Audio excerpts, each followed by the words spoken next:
আসসালামু আলাইকুম। সুলতানা সিয়ামি কিচেনে আপনাদের সবাইকে স্বাগতম জানাচ্ছি। আমি সুলতানা। আশা করি আপনারা সবাই ভালো আছেন। নিয়ে এলাম আপনাদের জন্য নতুন একটি রেসিপি, কলার পিঠা। শীতের দিনে এই পিঠাটা খেতে আপনাদের কাছে খুবই ভালো লাগবে। নর্মাল অনেক সময় আমরা এইসব পিঠা বানিয়ে খাই, কিন্তু শীতের আমেজে শীতের পিঠা বলতে যে বোঝায়, এই সময় আমরা যে কোনো পিঠা বানালেই খেতে খুবই ভালো লাগে। তাই এমন একটি পিঠা, কলার পিঠা। চলুন কিভাবে পিঠাটা বানানো হয় আপনাদের দেখিয়ে দিই। এজন্য আমি সব প্রয়োজনীয় উপকরণগুলি একসাথে নিয়ে নিয়েছি। আমি আজকে বানিয়েছি আমাদের গাছের কবরি কলা দিয়ে এই পিঠাটা। এটা যে কোনো কলা দিয়ে তৈরি করা যায়, সাগর কলা, চাপা কলা, সবজি কলা, কবরি কলা, যে কোনো কলা দিয়ে। আমাদের যেহেতু গাছের কলা ছিল কবরি কলা, তাই আমি ওই কলাটা দিয়ে বানিয়েছি। দেখুন আমি আজকে তৈরি করব ময়দা দিয়ে পিঠাটা। এজন্য আমি নিয়ে নিয়েছি উঁচু করে 1 কাপ ময়দা, 1/4 কাপ চালের গুঁড়ো, আর সাথে নিয়ে নিয়েছি হাফ কাপ সুজি। আর প্রয়োজন মতো দিয়ে দিব লবণ। আর একটা সিক্রেট উপকরণ হচ্ছে আমার এই পিঠার, দারুচিনি আর এলাচের বিচির গুঁড়ো। এই পিঠার সম্পূর্ণ স্বাদটা চেঞ্জ করতে এই মশলাটা খুবই গুরুত্বপূর্ণ। আপনার এইভাবে অবশ্যই পিঠাটা বানিয়ে খাবেন, খুবই টেস্ট। আর সাথে দিয়ে দিব প্রয়োজন মতো চিনি। যেহেতু এখনো গুড় শীত ভালোভাবে পড়েনি, তাই গুড় কিন্তু এখন খিচুড়ি গুড়টা আসেনি বাজারে ভালো, তাই আমি চিনি দিয়ে তৈরি করে দেখাচ্ছি। গুড় দিয়ে পিঠাটা খুবই মজা লাগবে। দেখেন আমাদের গাছের কবরি কলা, এই কলাগুলি আমি হাত দিয়ে কচলে একবারে মথে নিব। দেখেন আমি একবার কোনো ব্লেন্ডার ইউজ করিনি, আমি হাত দিয়ে প্রথমে এটাকে কচলে মথে নিয়েছি। এখন আমি কলার মধ্যে দিয়ে দিব আমার পিঠা বানানোর সব উপকরণ। আমি এখানে ময়দা ইউজ করেছি, আপনার ইচ্ছে করলে এখানে আটাও ব্যবহার করতে পারেন, কোনো সমস্যা নেই। এখানে আটা ইউজ করলেও যে, ময়দা করলেও তাই, কোনো সমস্যা নেই। আপনারা যেটা ইউজ করেন করতে পারেন। এখানে দেখেন শুকনো উপকরণে যেগুলি আছে আমি সব একসাথে দিয়ে কলার সাথে মিশিয়ে নিব। আমি প্রথমে পানি দিতে যাব না, যেহেতু কলাটা একটু ভিজা ভিজা থাকে, এজন্য আমি কলাটার সাথে শুকনো উপকরণগুলো সুন্দরভাবে মিশিয়ে নিব। আমি একবার যদি সব পানি দিতে যাই, তাহলে হবে কি, হয়তো লিকুইড হয়ে যাবে, নয়তো হবে না। যেন আমি অল্প অল্প করে পানি দিব আর সুন্দরভাবে এটাকে মিশাবো। দেখেন প্রথমে কিন্তু আমি কলার সাথে মিশাচ্ছি। এটা যখন সুন্দরভাবে অল্প মিশানো হবে, তখন আমি এটার মধ্যে দিয়ে দিব চিনি। কারণ চিনিটা যদি আমি আগে দিয়ে দিই, যখন পানি দিব তখন হবে কি, পানিটা কম লাগবে।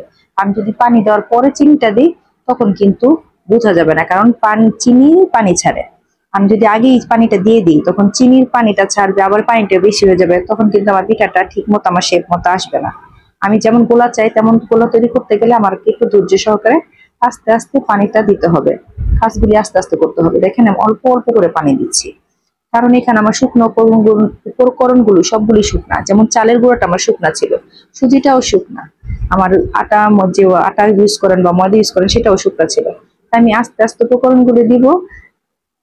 উপকরণগুলোর সাথে আস্তে আস্তে করে পানি দিব, যাতে উপকরণগুলি পানিটা অল্প অল্প করে খেয়ে খেয়ে ওরা ভিজে।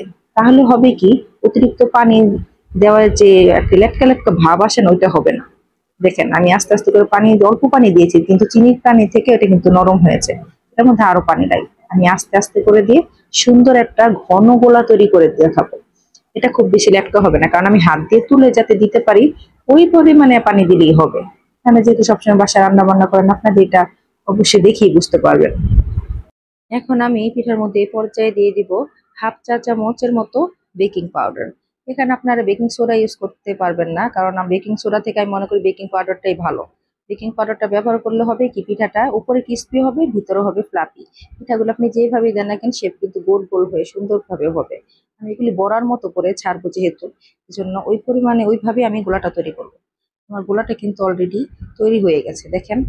এখন দেখা যাচ্ছে কি একটু নরম নরম লাগছে, আসলে না নরম না, এটা আমি 10 মিনিট রেস্টে রেখে তেল যখন গরম করব, তখন দেখবেন গোলাটা সম্পূর্ণ মানে পিঠা বানানোর জন্য তৈরি। চলুন এখন আমি ভাজার জন্য পরিমাণ মতো তেল দিয়ে নিই। আমি কিন্তু ডুবো তেলে পিঠাগুলো ভাজবো, এই জন্য করবো প্রথমে বেশি করে তেল দিয়ে নিব।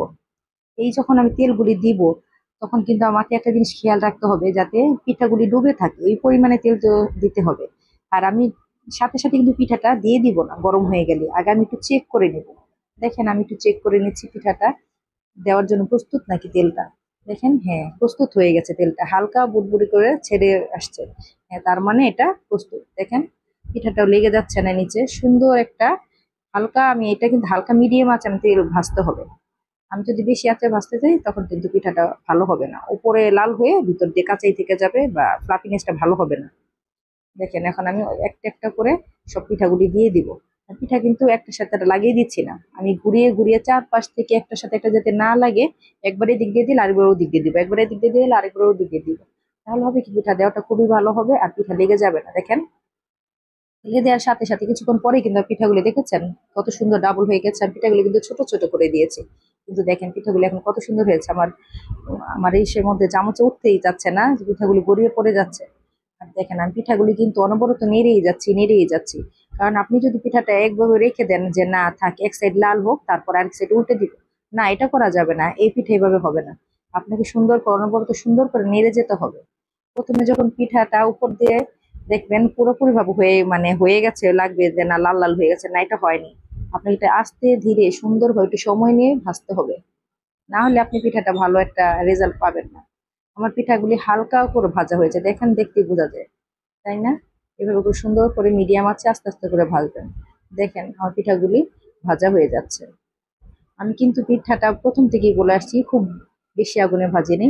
এভাবে করে পিঠা খেয়ে দেখবেন আপনারা, এই পিঠাটা এইভাবে করে খেতে খুবই ভালো লাগে। আর আমি যেই দারুচিনি আর এলাচের গুঁড়ার যেই মশলাটা দিয়েছেন এই পিঠার মধ্যে, কলার সাথে যে কোনো মিষ্টি খাবার এই ফ্লেভারটা এত ভালো আসে যে আপনি পিঠা যখন ভাজবেন তেলে দিবেন এত সুন্দর গ্রান, খুবই ভালো লাগে। আমি তো এই পিঠা চুলা থেকে নামিয়েছি ঠিকই, কিন্তু পরবর্তীতে আর বেশি পাওয়া যায়নি, কারণ পিঠাগুলি খুবই মজার হয়েছিল, বাচ্চারাও সাথে সাথে খেয়েছে, বড়রাও সবাই।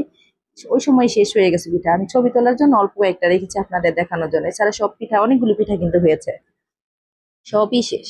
এই পিঠা এমনই, যে খাবে একবার সে বলবে খুবই মজার পিঠা, এভাবে খেতে খুবই ভালো লাগে। বাসায় যদি কখনো গেস্ট আসে তখনও কিন্তু তাদের এই পিঠাগুলি আপনারা তৈরি করে খাওয়াতে পারেন, দেখবেন গেস্টরাও খুব পছন্দ করবে। আশা করি আপনাদের কাছে ভিডিওটি অনেক ভালো লেগেছে। আপনারা এভাবে অবশ্যই ট্রাই করে দেখবেন, পিঠাটা খেয়ে আপনারা আমাকে জানাবেন পিঠাটা কেমন হয়েছিল আপনাদের। আল্লাহ হাফেজ, সবাই ভালো থাকবেন, সুস্থ থাকবেন।